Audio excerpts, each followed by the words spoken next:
Yo, what's up everyone and welcome back to a brand new video, and today it is finally the start of Season 7. I have been waiting for this for quite a bit. I've been very impatient the last week or so, and yeah, like I said, I cannot wait. We did go big on expansion, as you could already maybe have seen on Twitter, and also in the last video where you guys could see that we at least bought the extra Flint club, that is. So, without further ado, do leave a like on the video and subscribe if you haven't already. And let's get into our Season 7 preparations. Okay, so our home screen, let's just go to the HQ first because at this point we just had the first training session as well. And not gonna lie, it's been kind of decent. Some stat increases, 2+1s on Torres and also on Corti, so the old heads are leading the way in that department. We expanded our agency to a whopping 114 players. Most of the new additions have been some uncommons and then also some commons, mainly because of rewards and stuff. And then some uncommons have been bought. Most notably, increasing our right back position, improving our right back position, I should say. Also the center mids, and we did get another new striker in Mijkol for the main team. But yeah, like I said, 2+1s. I'm actually happy that Corti decided to go for one more +1 at least now. Because yeah, we need everything for our main team. As I will also show our projections for every league in just a moment. For now, let's just see what all the teams are looking like. We do have 4 clubs now. We ended up buying the Tuzla Aces, which used to belong to Rossi. He sold his club, and then 3 days later, the guy that bought it off of him listed it again on the market at a loss, which is just weird to me. But we ended up buying it for $64, an Ice Club, which was an absolute bargain. So I just couldn't say no to it. And then I could not resist the promo pack with the Flint Club. Also because we do obviously need a place for our common players. To give him a chance to play and progress. And let's just start at the bottom. Let's start with the Foligno failures. So we're sitting in the Flint League number 28. Our team is looking as follows, or our squad is looking as follows. We do have a few of our limited boys in here. And spoiler alert, not all of the limiteds are going to be starting. And I do have my reasons for that. Which I will be showing you right now. We are going to be playing a 4-2-3-1 with this team. With Pieri being the limited that starts, but both Plus and Surum are staying on the bench because Allen is going to be starting. And that's, well, there's a simple reason for that. The boy has been progressing pretty decently last season with just a +6 on his physical alone. And he's in tier drill now, so I kind of want him to tier break first, and then use Sodom and Plus as our rotational pieces, simply because the people that are starting now are 20 years old, so there's still a lot to be done. Do I expect miracles from this team? No. Do I think they will be like bottom of the league? Hell no. But yeah, again, I will just be showing you guys the projections real quick. If we go to Foligno, because it does show we should be, I believe, at a projected 3rd place. Yes. The thing is, though, that's with a best 11 of 606. We're not at 606. We're at 594 because we are rotating our center backs. We're not playing the strongest ones. So yeah, what I'm thinking, Maka 11, that's actually who we're opening the season against tonight. They have a very decent team, but then a horrible rotational side. So they'll be good at initially. Initially they'll be good, but eventually they will be dropping back if they do not make some last minute additions. That is. But I mean, if the projection comes through and we do end up 3rd, I'll be very happy. I will be very happy with a playoff spot. focal point for this team. Da Fonseca, we got him in the pack drop. 18 years old and already 52 rated. I hope that I can at least put him into tier jail, and you know, if he ends up tier breaking already this season, I'm gonna be very happy with that. And also Cisneros, our one of our common rewards from season 5 when we spammed the common rewards. Still only 18, so there's a lot to be done. It's just a young team, really. If we look at the age, striker 22, Park is 19. Oh no, 20 now. AK is 21, 18. Higgins is 24, Schwartz 25, 18, 20, 20, Gross 22, and the goalkeeper is also 20. So it's just a young team, really, who's here for progression and maybe a little bit of MFL. Um, but yeah, that's what we're up against in the Flint League. If we go to our Spark Academy team, now for Spark, this usually is a little bit overkill because we do have some uncommons in here. Initially, it was just odd, but since he's only 17 and I wouldn't want him to get too many training penalties, I ended up putting in a few extra um, because I did end up opening some uncommon player packs off stream. And in those packs, we had Doyle, we had Rigo, and Ionita as well, all three of them. And then the team we had was as follows. It was pretty much this, but instead of Fowler, we had Schut at 55, which was just way below the rest. So I ended up buying Fowler this morning. $38, I believe. 70 rated, 23 years old, very decent stats. In order to, yeah, basically get the team fully up to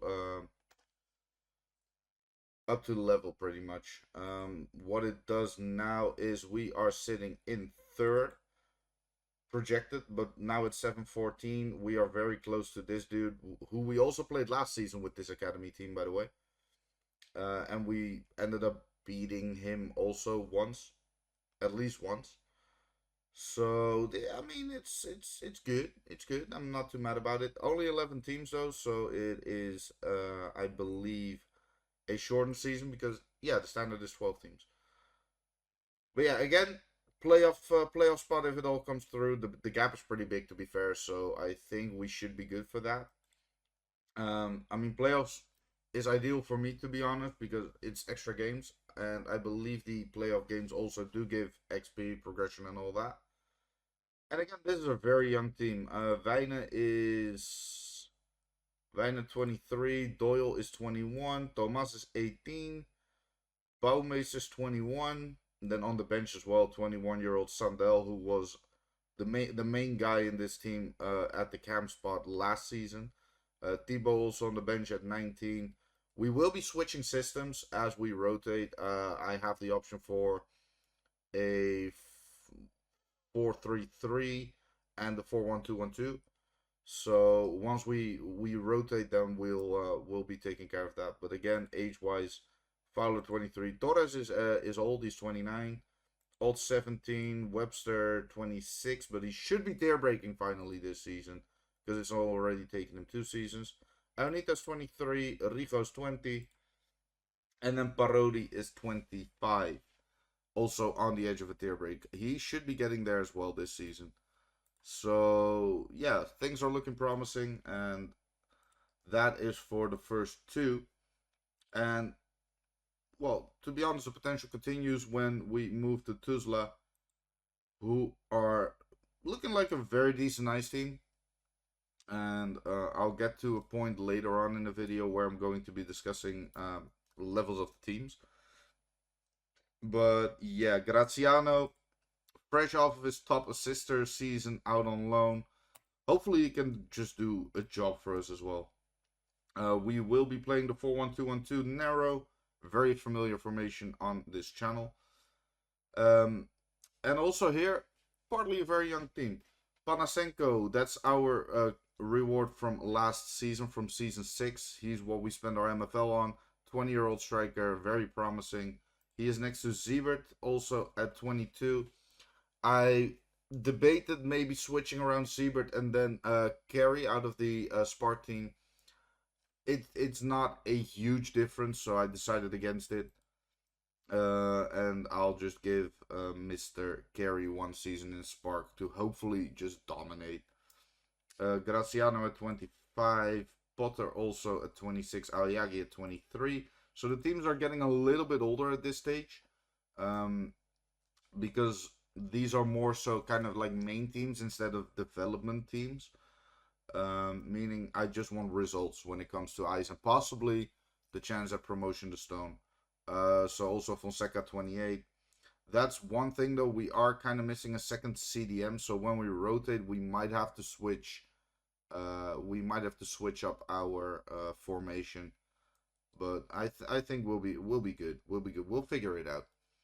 Like if necessary, we'll move to a 5-back or a 3-back, and we'll just see what happens. I'll just have to get creative, basically. Let's see. Then Richie, we also got him out of one of those player packs. 19 years old. We do have 3 right backs, which is a little much. And I might add a CDM like last minute, but we'll see what happens. Richie 19, Yajima also during pack drop we obtained him, 22 years old. Rosati already had him. This season he finally gets to start at 19 years old, so hopefully he can do a job for us. And then Niklasson, 24 years old, a very all-around talented left back. And then Bern Engel, 23 years old. Not a great backup goalie, not gonna lie, but he'll suffice. He'll suffice. And then if we go to our projections, the Tuzla Aces, we're 6th now. We were 4th. So yeah, it's looking a little less promising, but I mean, middle of the table, it's not bad. I mean, spoiler alert, it looks like the main team will be in a huge promotion race for Stone. I cannot afford to get 2 teams into Stone next season. I just cannot afford the necessary upgrades to avoid having a massive L of a season and then relegating again. So I'd have to sell the club, get a new club, all that, all just a huge mess, really. So yeah, for Tuzla it is 6 now. Again, which I am not too mad about, really. Also stronger rotation side than Maple City, so hopefully it can make a difference to maybe get 5th, maybe 4th. The gap is, not gonna lie, the gap is very small between like number 1 and number 7, really. So a lot can be done. Also with a possible new CDM signing in, well, the next few hours, really. There is something that can be done. Because also the CDM we just signed, he could have done a job at Tuzla, not gonna lie, but we'll see what happens. But yeah, that's it for Tuzla. And then the main team. And remember these numbers. Remember these numbers, yeah? The main squad. The boys. I mean, it's looking strong. It's looking strong. One loan, which is Copes. We loaned him in from John. Also, our newest CDM, I kind of forgot his name, Fowler. He would have been even better than Copes, but we already had him in on loan. We promised John he'd start. Don't want to switch around too much and cause too much of a hassle the day before, or well, the day of season start, really. So yeah, I decided to just roll with Copes, who has been doing very well in like the friendlies that we use as tests. Anyway, the best 11, 801. Remember this, 801. Cerezo at 24 years old, still a lot of promise. Did go up +2 last season when he was out on loan, which is why he is here now and Byrne isn't. He's just higher rated. Yeah, we know the old boys Schmidt and Corti killed it in Spark with this team in season 5. You never know. Hopefully they can do the same again. The Aguiar will be starting instead of Melo. I know that the Aguiar is 2 years older, but he is also 2 overalls better and also did progress quite decently last season. Even though Melo had kind of a flyer with a lot of plus twos, plus threes in a lot of stats. The Aguiar almost matched him, so it's fine really. Copes at CDM at 22, which is good. Torres 28. Copes is also a possibility to get like signed permanently by us. We might be buying him off of John either soon or at the end of the season. Kuznetsov, late minute, last minute edition. I should say late minute edition. Last minute edition. Very good stats, very good card. 27 years old, but there's still some progression left in him. If we're lucky, he could go towards possibly the rare. You never know. Baiku being the weakest player in this team, 25 years old, had a good season last season. Decided to put him in instead of Alexenko, who has just not been performing great in the friendlies that we did. So I decided to take him out and leave Baiku in. Brown at Cam has been killing it since coming back from loan early from his Stone Club last season. And I just had to put him in there. And then the new striker pairing, Cole and Iyokota, both 25 years old.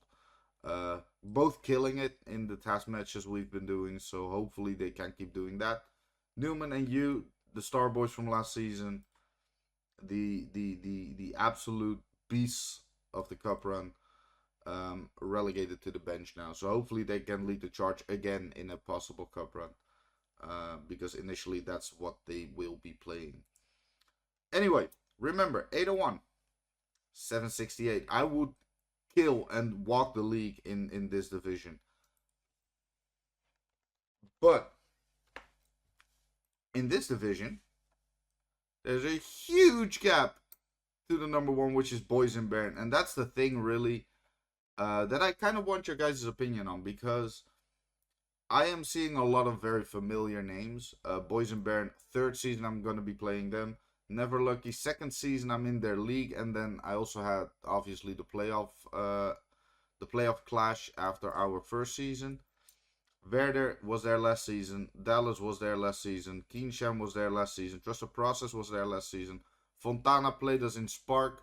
Took him one season longer than us to get up. But he joins us in Ice. But the thing that I find kind of annoying is it looks like there's pretty much some sort of bracket that that a club is in, basically. For example, now last season, like Pranksy promoted to Stone. Um, if we do get promoted and he doesn't this season, like that, from what I'm seeing, there's like a big chance that we're playing him again, which means I am in like a very strong like zone in this in this game. Whereas if you have a full division, why not just fucking randomize all the all the teams? Because if I look at this, is he with? Oh no, yeah, they're still in the same. They're still in the same league. Alentejo is with Pranksy. It's just weird, man. It's something that is like kind of annoying, because if it gets randomized, then this team could also have a chance to, for example, get here. And obviously, I'm going to be challenging for a title no matter what. But Dallas, for example, can end up being fifth here, whereas they walk the league here. So my opinion is they should like fully randomize it, the full division. I mean, we all register, and at that point, when registrations are closed, it should be a pool of teams, and they just get distributed like pretty much randomly.